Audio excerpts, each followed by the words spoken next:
بسم الله الرحمن الرحيم قل لئن اجتمعت الإنس والجن على أن يأتوا بمثل هذا القرآن لا يأتون بمثله ولو كان بعضهم لبعض ظهيرا اللهم صل على محمد اللهم بارك على محمد الحمد لله رب العالمين أهلا أهلا স্বাগতম সবাইকে ইনশাআল্লাহ কোরআনের রত্ন যে সিরিজটা আমরা নামকরণ করেছি ইনশাআল্লাহ এই সিরিজে আমরা প্রত্যেকটা ভিডিওতে কোরআন থেকে একটা এক্সাম্পল আনবো এবং ওই এক্সাম্পল থেকে আয়াত থেকে আমরা এটার ভাষাগত সৌন্দর্য বের করার ট্রাই করব। তো ইনশাআল্লাহ আজকে আমাদের সামনে যে এক্সাম্পলটা আছে তো এটি হলো সূরাত আলে ইমরানে আল্লাহ সুবহানাহু ওয়া তাআলা সূরাত আলে ইমরানে আল্লাহ সুবহানাহু ওয়া তাআলা বলছেন ওয়াসারিউ ইলা মাগফিরাতিম মির রাব্বিকুম ওয়া জান্নাতিন আরদুহা আস-সামাওয়াতু ওয়াল আরদু উইদ্দাত লিল মুত্তাকিন। এর অনুবাদ হলো দ্রুত অগ্রসর হও তোমার রবের ক্ষমার দিকে এবং এমন জান্নাতের দিকে যার প্রস্থ আসমান সমূহ ও জমিনের সমান, যা প্রস্তুত করা হয়েছে মুত্তাকিদের জন্য। এবং এরপরে সিমিলার একটা আয়াত সূরাত আল হাদীদে আছে যে সাবিকু ইলা মাগফিরাতিম মির রাব্বিকুম ওয়া জান্নাতিন আরদুহা কাআরদিস সামাওয়াতি ওয়াল আরদি কাআরদিস সামাই ওয়াল আরদি উইদ্দাত লিল্লাযীনা আমানু বিল্লাহি ওয়া রাসূলিহি। এর অর্থ আসে প্রতিযোগিতা করো, প্রতিযোগিতা করে এগিয়ে যাও তোমার রবের ক্ষমার দিকে এবং এমন জান্নাতের দিকে যার প্রস্থ আকাশ ও জমিনের প্রস্থের মতো, যা প্রস্তুত করা হয়েছে তাদের জন্য যারা আল্লাহ ও তার রাসূলদের প্রতি ঈমান এনেছে।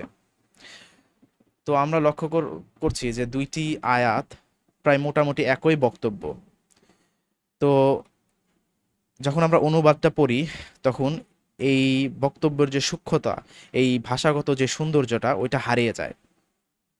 তো প্রথমে আমরা দেখব যে সূরাত আলে ইমরানে আল্লাহ সুবহানাহু ওয়া তাআলা যে ওয়ার্ডটা ব্যবহার করেছে ওয়াসারিউ, এবং সূরাত আল হাদীদে ব্যবহার করেছে সাবিকু। সারিউ মানে দ্রুততার সাথে এগিয়ে যাওয়া এবং সাবিকু মানে প্রতিযোগিতা করে এগিয়ে যাওয়া। তো দেখা যায় যে একা গন্তব্যে ছুটলে সারে যথেষ্ট, মানে একা একা যখন ছুটবো আমরা তখন সারেও যথেষ্ট, মানে সারে যথেষ্ট। কিন্তু বহু মানুষ যখন একসাথে যায় তখন আমরা ওটাকে বলি সাবিকু, যাতে করে শুধু গন্তব্যে পৌঁছানোই একমাত্র উদ্দেশ্য থাকে না, আমরা একে অপরের সাথে প্রতিযোগিতার যে ব্যাপারটা আসে ওটাও অ্যাড হয়ে যায়। সো সারে মানে অবশ্যই দ্রুততার সাথে এগিয়ে যেতে তো হবেই, একই সাথে একে অপরের সাথে যে প্রতিযোগিতার ব্যাপার ওইটা সূরাত আল হাদীদে এই সাবিকুর মধ্যে প্রকাশ পায়।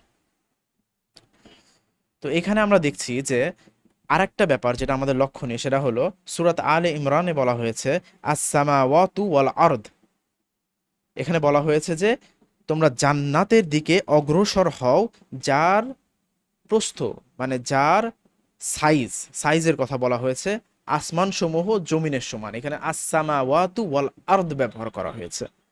এবং সূরাত আল হাদীদে একইভাবে বলা হয়েছে তোমরা জান্নাতের দিকে প্রতিযোগিতা করে এগিয়ে যাও, যে যে জান্নাতের সাইজ মানে প্রস্থ কা আরদিস সামাই ওয়াল আরদ, যে আসসামা এবং আল আরদ মানে আকাশ এবং হলো এই জমিন, এই আকাশ আর জমিনের সমতুল্য। দেখেন, আকাশ আর জমিনের সমতুল্য বলতে বোঝাচ্ছে যে এখানে যে কাছাকাছি, কা বলতে এখানে তাসবিহ বোঝাচ্ছে যে সিমিলার, মানে আকাশ আর জমিনের সিমিলার। তো আপাতভাবে দেখলে বোঝা যায় যে এখানে তো সেম জিনিসই বলা হয়েছে, কিন্তু সূরাত আলে ইমরানে আস-সামাওয়াত ব্যবহার করেছে, সূরাত আল হাদীদে আস-সামা ব্যবহার করা হয়েছে।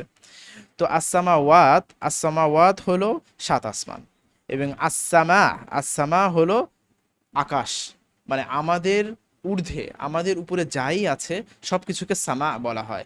এখন আমাদের উপরে যদি এই সিলিংটা আছে, ফ্যান আছে, বা হলো আজকে সুবহানাল্লাহ ক্লাউডি ওয়েদার, আজকে মেঘ আছে, যদি আমাদের মাথার উপরে যদি আকাশে যদি মেঘ থাকে, সব কিছুকেই আসসামা এটার অন্তর্ভুক্ত, এবং আসসামা ওয়াতো আসসামার অন্তর্ভুক্ত। তো আমরা বুঝতে পারি যে সূরাত আলে ইমরানে সাত আসমানের কথা বলা হয়েছে। এবং সূরাত আল হাদিদে সূরাত হাদিদে এটা জেনারেল আমাদের উপরে যা আছে আসসামা ওটার কথা বলা হয়েছে। তো এইটা আর একটা ব্যাপার। ইনশাআল্লাহ আমি আরো কিছু শব্দর সিমিলারিটি সামনে আনবো এবং পরবর্তীতে আপনাদের সামনে তুলে ধরবো যে শব্দগুলো শুধু বিচ্ছিন্নভাবে আল্লাহ সুবহানাহু ওয়া তাআলা এখানে র্যান্ডমলি দেয়নি। এই শব্দগুলো এই বক্তব্যের সাথে যে আয়াতের মধ্যে শব্দগুলো আসছে এই বক্তব্যর মধ্যে একটা সামঞ্জস্যপূর্ণভাবে খুবই ফিটিং ওয়েতে এই ওয়ার্ডসগুলো একে অপরের সাথে কানেক্টেড, খুবই গভীরভাবে সম্পৃক্ত।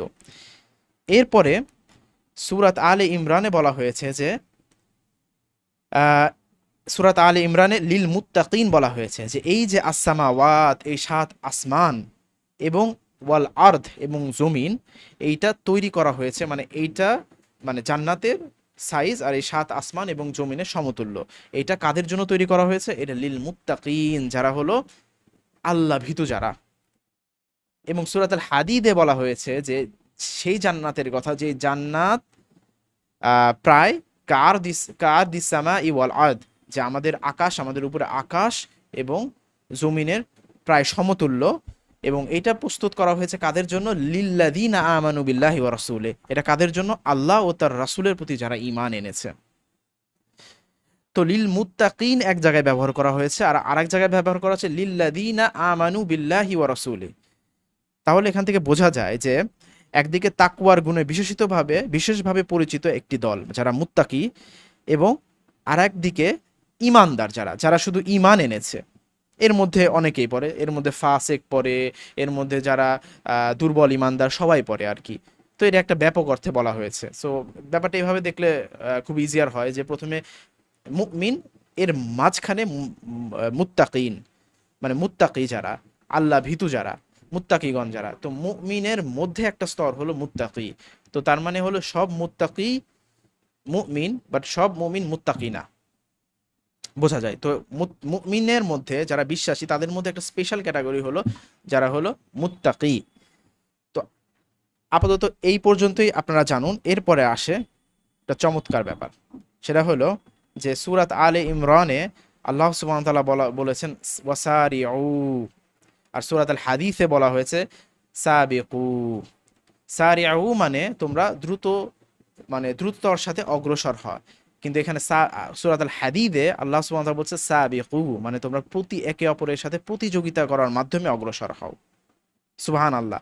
দেখেন, সারিউ তো হলো দ্রুততার সাথে এগিয়ে যাওয়া, কিন্তু সাবিকু মানে প্রতিযোগিতা। প্রতিযোগিতা কখন হবে? যখন হলো ওই দলে যখন লোক সংখ্যা বেশি থাকবে।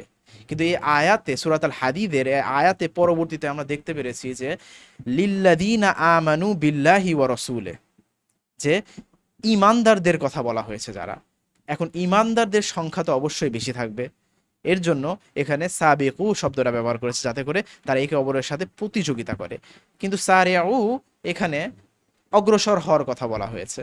এখন শুধু অগ্রসর কাদের জন্য? মুত্তাকিদের জন্য। আর মুত্তাকিদের জন্য দেখা যায় যে ওখানে ইমানদাররা যেমন অনেক সংখ্যায় থাকবে, মুত্তাকিরা তো অনেক সংখ্যায় থাকবে না, কারণ মুত্তাকিরা হলো আল্লাহ সুবহানাহু ওয়া তাআলার স্পেশাল চোসেন বান্দারা যারা আছে।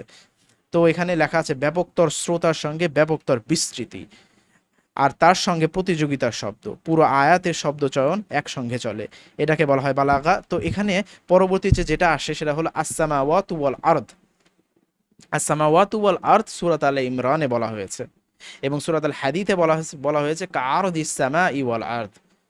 এখন দেখা যায় যে আসসামাওয়াতু ওয়াল আরদ, আসসামাওয়াতু ওয়াল আরদ প্রথমে আমরা বুঝে নিয়েছি যে আসসামাওয়াত মানে সাত আসমান। আর এখানে সূরাত আল হাদীথে আসসামা বলা হয়েছে যে আমাদের মাথার উপরে যা কিছুই আছে সবকিছুই, সাত আসমান ব্যতীত আরো যত কিছু আছে সবকিছুই হলো আসসামার মধ্যে পড়ে। মানে এটা একটা ব্যাপক শব্দ, এটা একটা খুবই জেনারেল, খুবই একটা মোর ওয়াইডার স্কোপে বলা হয় আসসামা। তো এখান থেকে বোঝা যায় যে যেহেতু আসসামাওয়াত বলা হয়েছে আর এটার স্কোপটা ছোট আসসামার থেকে, তার মানে এটা মুত্তাকিদের জন্য হলো প্রযোজ্য, কারণ মুত্তাকিরা সংখ্যায় তো ছোট থাকবে, সংখ্যায় কম থাকবে মুমিনদের জন্য। এর জন্য সূরাত আল হাদীথে আল্লাহ সুবহানাহু ওয়া তাআলা কি বলছেন? আসসামা বলা হয়েছে, একটা ব্যাপক শব্দ ইউজ করা হয়েছে। আমাদের মাথার উপর যা কিছু আছে, আমাদের ঊর্ধ্বে যা কিছু আছে সব কিছুই হলো আসসামার অন্তর্ভুক্ত। এর জন্য লিল্লাযীনা আমানু বিল্লাহি ওয়া রাসূলে। যে যারা মুমিনগণ যারা আছে, কারণ সংখ্যায় তারা অধিক থাকবে। এখানে আরেকটা জিনিস লক্ষণীয়, সেটা হলো যে আল্লাহ সুবহানাহু ওয়া তাআলা সূরাত আল ইমরানে এখানে বলা হয়েছে যে, আমরা একটু ব্যাকে যাই, যে আহ, দ্রুত অগ্রসর হও তোমাদের রবের ক্ষমার দিকে এবং এমন জান্নাতের দিকে যার প্রস্থ আসমান সমূহ ও জমিনের সমান, মানে 7 আসমান এবং জমিনের সমান। এখানে আল্লাহ সুবহানাহু ওয়া তাআলা বলেই দিয়েছে জান্নাত 7 আসমান এবং জমিনের সমান, এই সমতুল্য, এই সিমিলারিটি আল্লাহ সুবহানাহু ওয়া তাআলা জানিয়ে দিয়েছে। এবং সূরাত আল হাদিদে এখানে বলা হয়েছে কারদিস সামাই ওয়াল আরদ, এখানে বলা হয়েছে এমন জান্নাতের দিকে যার প্রস্থ আকাশ ও জমিনের প্রস্থের মতো। এখানে বলা হয়নি কিন্তু আকাশ ও জমিনের প্রস্থের সমান, কারণ একবার আল্লাহ সুবহানাহু ওয়া তাআলা বলেই দিয়েছেন যে আকাশ আসমান সমূহ এবং জমিনের প্রস্থ সমান হলো জান্নাত। এর পরবর্তীতে যেহেতু আকাশের কথা বলা হয়েছে, আর আকাশ তো একটা ব্যাপক শব্দ, অনেক শব্দ, এর মধ্যে হলো থাকে আসমান সমূহ, 7 আসমানের কথা থাকে। তো এর জন্য আহ শব্দ চয়নটা আল্লাহ সুবহানাহু ওয়া তাআলা বলছেন কারদিস সামা ইওয়াল আরদ, যে আকাশ এবং জমিনের প্রস্তর মতো, বলেনি যে আকাশ এবং জমিনের সমতুল্য।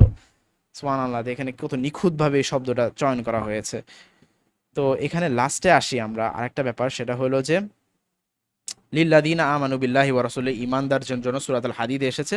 আর লিল মুত্তাকিন, মুত্তাকীদের জন্য সূরাত আলে ইমরানে এসেছে। সুবহানাল্লাহ, মানে এই সামঞ্জস্যটা কত বিউটিফুল, কত মেসমারাইজিং। তো এইটা যখন আমরা আপাতভাবে অনুবাদে পড়ি, এগুলো আমাদের কাছে মিস আউট হয়। যখন আমরা আসলে একটু খেয়াল করে দেখব যে প্রত্যেকটা শব্দ বাকি সারাউন্ডিংয়ে যত শব্দ আছে সব কিছুর সাথে কানেক্টেড, এবং আল্লাহ সুবহানাহু ওয়া তাআলা শুধু আমাদের কি মেসেজ দিচ্ছে, বারবার রিপিট করেছে, এটাতেই আসলে আমাদের লিমিট থাকা যাবে না, কিভাবে আমাদের কাছে এই মেসেজটা পৌঁছাচ্ছে এই ব্যাপারটা নিয়েও আসলে আমাদের অনেক চিন্তা ফিকির করতে হবে। তো আজকে ইনশাআল্লাহ এতটুকুই। ওসল্লাল্লাহু ওয়াসাল্লাম বারাকা আলা নবীনা মুহাম্মদ ওয়া আলা আলিহি ওয়া সাহবিহি আজমাইন। ওয়াসসালামু আলাইকুম ওয়া রাহমাতুল্লাহি ওয়া বারাকাতুহু।